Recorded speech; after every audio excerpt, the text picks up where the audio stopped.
Stadium ಕಾಲ್ತುಳಿತದಲ್ಲಿ 11 ಅಮಾಯಕರ ಸಾವಿನ ಬಗ್ಗೆ CID, magistrate ಹಾಗೂ ನ್ಯಾಯಾಂಗ ತನಿಖೆ ನಡೆಸ್ತಾ ಇದೆ. ಮೃತ್ಯುಕಾಂಡದ ಕಾರಣೀಕರ್ತರು ಯಾರು ಅನ್ನೋ ಬಗ್ಗೆ ಸಿಐಡಿ ಪೊಲೀಸರ ಪ್ರಾಥಮಿಕ ತನಿಖೆಯಲ್ಲಿ ಕೆಲವೊಂದು ಸ್ಫೋಟಕ ಅಂಶ ಬಯಲಾಗಿದೆ. ಪೊಲೀಸ್ ಆಯುಕ್ತ ದಯಾನಂದ್, ಹೆಚ್ಚುವರಿ ಪೊಲೀಸ್ ಆಯುಕ್ತ ವಿಕಾಸ್ ಕುಮಾರ್ ಸೇರಿದಂತೆ 5 ಪೊಲೀಸ್ ಅಧಿಕಾರಿಗಳ ಅಮಾನತಿಗೆ ವ್ಯಾಪಕ ಆಕ್ರೋಶ ಕೂಡ ವ್ಯಕ್ತವಾಗ್ತಾ ಇದೆ. ಆರ್ಸಿಬಿ, ಕೆಎಸ್ಸಿಎ, ಡಿಎನ್ಎ ನಿರ್ಲಕ್ಷ್ಯವೇ ಇದೆಲ್ಲದಕ್ಕೂ ಕಾರಣವಾಗಿದ್ದು, ನಿವೃತ್ತ IPS ಅಧಿಕಾರಿಗಳು ಮುಖ್ಯಮಂತ್ರಿಗಳಿಗೆ ಪತ್ರ ಬರೆದು ಇದನ್ನು ವಾಪಸ್ ತಗೊಳ್ಳಿ, ಸಸ್ಪೆನ್ಷನ್ ಆರ್ಡರ್ನ ಅಂತೆಲ್ಲ ಹೇಳಿದ್ದಾರೆ. ಆಮೇಲೆ ವಿಕಾಸ್ ಕುಮಾರ್ ಪೊಲೀಸ್ ಆಯುಕ್ತರು, ಹೆಚ್ಚುವರಿ ಪೊಲೀಸ್ ಆಯುಕ್ತರು CIT ಮೊರೆ ಹೋಗಿದ್ದಾರೆ.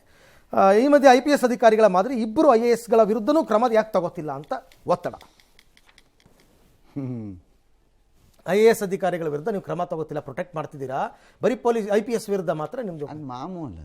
ಅಂದ್ರೆ ಇವರೇ ಬಲಿಪಶುಗಳಾಗದ ಯಾವಾಗಲೂ ಅಷ್ಟೇ. ಅದು ಹೆಂಗೆ ಸರ್? ಅದು ಯಾವಾಗಲೂ ಹಂಗೆ. IPS lobby is stronger than IAS. IAS lobby is stronger than IPS. ಅದು ಯಾವಾಗಲೂ ಹಾಗೆ, ಯಾವಾಗಲೂ ಅಷ್ಟೇ. ಇವತ್ತಲ್ಲ, ರೋಡಲ್ಲಿ IAS ನವೇ ಸಸ್ಪೆಂಡ್ ಆದಾಗ ಬೇರೆ ವಿಚಾರ. ಆಗ IAS ಲಾಬಿನೇ 2 ಭಾಗ ಆಗತ್ತೆ ಅವತ್ತಿನ ರಾಜಕಾರಣದ ಆಧಾರದ ಮೇಲೆ. ಹಿಂದೆ ಮದನ್ ಗೋಪಾಲ್ ಸಸ್ಪೆಂಡ್ ಆದಾಗ IAS ಲಾಬಿ ಏನಾಗಿತ್ತು? IAS ಲಾಬಿ ಡಿವೈಡ್ ಆಗಿ ನಿಂತಿರ್ಲಿಲ್ವಾ ಅವರೆಲ್ಲ? ಬಂಗಾರಪ್ಪನವ್ರ ಪರವಾಗಿ ಬರ್ರಿ ರೈ, ಯಾರಿಗೆ ಹೇಳ್ತೀರಿ ಹಿಸ್ಟ್ರಿನ?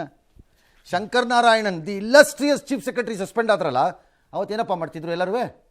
ಅವತ್ತೇನಾಗಿತ್ತು ಲಾಬಿ? ಅವ್ರಿಗೆ ಬೇಕಾದಾಗ ಆ ಲಾಬಿಗಳು ಹಂಗೆ ಕೆಲಸ ಮಾಡ್ಕೋತವೆ. ಓಕೆ, ಹಂಗೆ ಅವ್ರಿಗೆ ಬೇಕಾದಾಗ ಸರ್ಕಾರ ಯಾರಿರ್ತಾರೆ ಅನ್ನೋದ್ರ. ಹೌದು, ಆಯ್ತಲ್ಲ. CID ಪ್ರಾಥಮಿಕ ತನಿಖಾ ವರದಿ ಅಲ್ಲ, ಇಲ್ಲಿ ADG ಸಸ್ಪೆನ್ಷನ್ಗೆ ಹೇಳ್ತಿದಾರಲ್ಲ. Chief secretary of Karnataka was suspended. ಗೊತ್ತಾ? ಶಂಕರ್ ನಾರಾಯಣನ್ ಸಸ್ಪೆಂಡ್ ಆಗಿತ್ತು ಬಂಗಾರಪ್ಪನವ್ರ ಪೀರಿಯಡ್. ಪಾಪ ಓಕೆ, ಹಂಗೆ ಹೊಡ್ತಿರ್ತಾರೆ. ಆಯ್ತು, ಮೇನವ್ನು ಮಾಡೋಣ ಬಿಡ್ರಿ. ಹಾಂ, ನೆಕ್ಸ್ಟ್ ಏನು? CID ಪ್ರಾಥಮಿಕ ತನಿಖಾ ವರದಿ ಏನು ಹೇಳುತ್ತೆ ಅಂತ? ಏನು ಹೇಳತ್ರಿ ಪ್ರಾಥಮಿಕ ತನಿಖಾ ಏನಂತೆ? CM ಆಪ್ತರಿಂದ ಆಪರೇಷನ್ ಸೆಲೆಬ್ರೇಷನ್ಗೆ ಪ್ಲಾನ್ ಅಂತೆ. CM ಆಪ್ತರು ಅಂದ್ರೆ ನೀವು DNA ಬಗ್ಗೆ ಆಗ ಮಾತನಾಡ್ತಿದ್ರಲ್ಲ ಸರ್, ಹೇಳ್ತಿದ್ರಲ್ಲ, DNA IAS ಅಧಿಕಾರಿ ಯಾರೋ ಸಂಬಂಧಿಕರದಂತೆ. ಏನೀಗಾದ್ರೆ ಅವರೇ ಹೇಳಿ IAS ಅಧಿಕಾರಿಯಿಂದ ಒತ್ತಡ ಹಾಕಿಸಿ CM ಆಪ್ತರೊಬ್ಬರಿಗೆ ಪರ್ಮಿಷನ್ ಕೊಡಿಸಿ ಒಟ್ಟಿನಲ್ಲಿ DNA ಪ್ರೋಗ್ರಾಮ್. ಏನೀಗ ತಪ್ಪೇನು? ಬಿಸ್ನೆಸ್ ರೀ. ಕಡಿಮೆ ಅಂದ್ರೆ ಇದೊಂದು 10-12 ಕೋಟಿ ರೂಪಾಯಿ ವ್ಯವಹಾರ ನಡೆದಿರುತ್ತೆ ಇದರಲ್ಲಿ, ಈ ಕಾರ್ಯಕ್ರಮದಲ್ಲಿ. ಏನು ತರಕ್ಲಾಂಟಿ ಕಾರ್ಯಕ್ರಮ ಅನ್ಕೊಂಡ್ಬಿಟ್ಟಿದ್ದೀರಾ ಇದನ್ನ?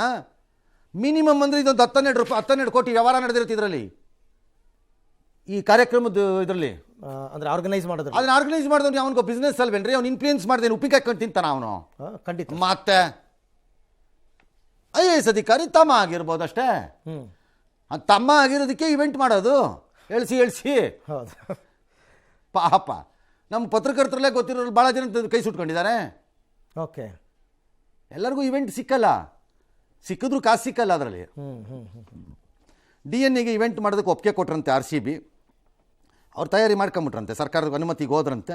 ಆಮೇಲೆ ಯಾರು ಆಪ್ತರ ಮೂಲಕ, ಏನು CM ಆಪ್ತರ ಗೋವಿಂದರಾಜು ಅಷ್ಟೇ ತಾನೇ ಸಸ್ಪೆಂಡ್ ಆಗಿ ಇದಾಗಿರೋ ಅವ್ರ ತಾನೇ ಅಷ್ಟೇ. ಗೋವಿಂದರಾಜು ಅನುಮತಿ. ಇವತ್ತೇನಾಗಿದೆ?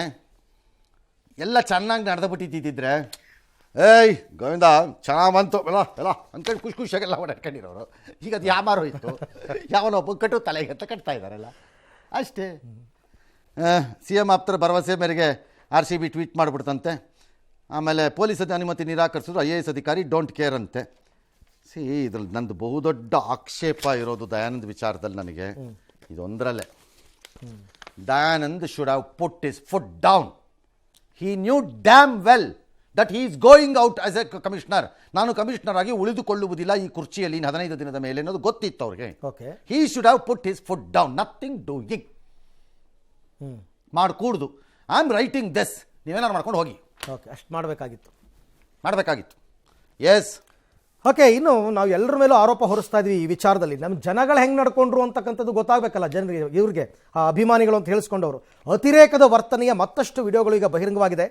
ಗೋಡೆ ಜಿಗಿದು ಮೈದಾನದ ರೂಫ್ ಟಾಪ್ ಹತ್ತಿದ್ದ 6-7 ಅಭಿಮಾನಿಗಳು ಅಪಾಯದ ಅರಿವೇ ಇಲ್ಲದಂತೆ ನಡ್ಕೊಂಡಿದ್ದಾರೆ. ಮತ್ತೊಂದು ಕಡೆ ಗೇಟ್ ನಂಬರ್ 7ರಲ್ಲಿ ಮರ ಏರಿ ಯುವಕನೊಬ್ಬ ಈ ಕಡೆಯಿಂದ ಆ ಕಡೆ ಕಾಂಪೌಂಡ್ಗೆ ಜಿಗಿದಿದ್ದಾನೆ. ಸ್ವಲ್ಪ ಬ್ಯಾಲೆನ್ಸ್ ತಪ್ಪಿದ್ರು, ಮೂಳೆ ಕೈ ಕಾಲೆಲ್ಲ ಮುರಿತಿತ್ತು. ಕೇಳ್ಕೊಂಡ್ರಂತೆ, ತೊಂದರೆ ಕೊಡಬೇಡ್ರಪ್ಪ ಉಳಿದಿರೋರಿಗೆ ಅಂತ ಅಂದ್ಬಿಟ್ಟು. ಏನಾಗ್ತಿತ್ತು? ಬಿದ್ದಿ ಕೈ ಕಾಲು ಮುರ್ಕೊಂಡಿದ್ದ, ಹೋಗೇ ಬಿಡ್ತಿದ್ದ ಅಂತ ಇಟ್ಕೊಳ್ಳೋಣ. ಯಾರ್ರೀ ಇಲ್ಲಿ ಮರ ಹಾಕಕ್ಕೆ ಕೇಳಿದ್ದು? ಬಡವರನ್ನ ಸಾಯಿಸಕ್ಕೆ ಅಷ್ಟೇ. ಎಲ್ಲ ರೆಡಿಮೇಡ್ ಇದು ಉತ್ತರಗಳು. ಬರ್ರಿ ಹೇಳ್ಕೊಡ್ತೀವಿ. ಆ ಮರ ಹಾಕಿದ್ದೆ ತಪ್ಪು, ಮರ ಹಾಕಿದ್ದೆ ತಪ್ಪು. ಕಾಂಪೌಂಡ್ ಕಟ್ಟಿದ್ದೆ ಏನು ಮಾಡ್ತಿದ್ರು ಪೊಲೀಸ್ನವ್ರು? ಒಂದು ಮರ ಹತ್ತವಾಗ ಪೊಲೀಸ್ನವ್ರು ಮರ ಹತ್ಕೊಂಡು ಹೋಗ್ಬೇಕು ಅವ್ನು ಹಿಂದೇನೆ, ಬಲೆ ಹಾಕೊಂಡು ಎಳ್ಕೊಂಬರ್ಬೇಕು ಹೋಗಿ ಪೊಲೀಸ್ನವರು.